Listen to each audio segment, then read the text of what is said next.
All right, so let's do our exponent rules review here. Multiplying the same bases, we add the exponents. Dividing the same bases, we subtract their exponents, top minus bottom.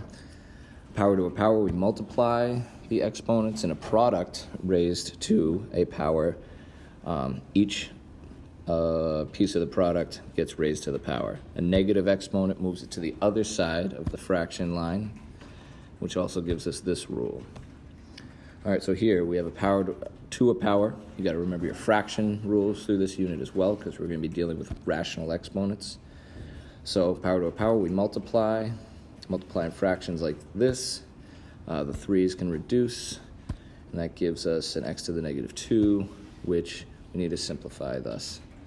Don't forget to multiply that 3, or the power of the 3 by the negative 2, so distributing those. Now we have negative exponents on both of those, so they both go to the bottom, and we simplify the 3 squared to 9. The next one, distributing or multiplying actually these powers by the negative 6. Simplify, and then the x to the negative 3rd must go on the bottom. Final answer.